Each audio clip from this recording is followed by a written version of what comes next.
Hi guys, nakikita ko itong dalawang pusa sa harap ng bahay ko.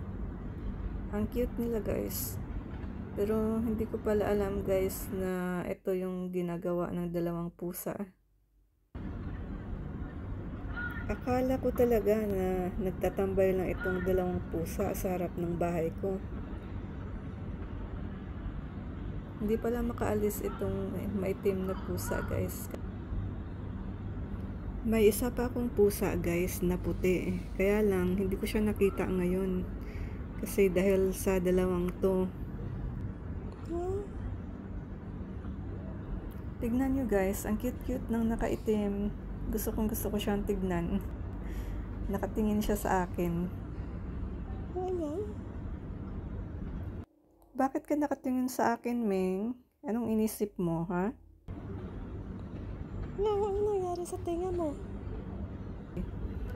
Itong orange na pusa ay matapang. So, lalaking pusa itong naka-orange at saka yung itim ay babae. So, yun pala guys, itong maitim na pusa, hindi makaalis. Binabantayan siya nitong orange na pusa. Nawala na yung isa kong pusa. Gustong makipag-mate nitong orange na pusa.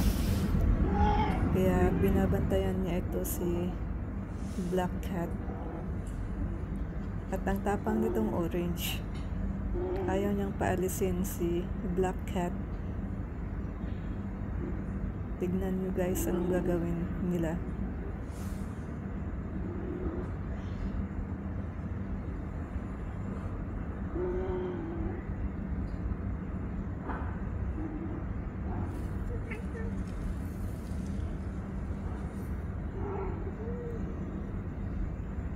Hindi talaga makaalis si Black Cat guys kasi bantay sarado ni Orange Cat.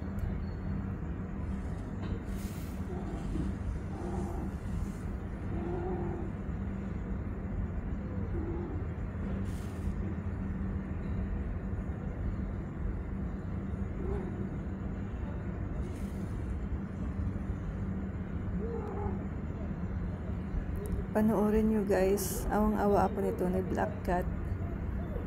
Ang tapang nitong ni Orange kaya galit ako sa kanya.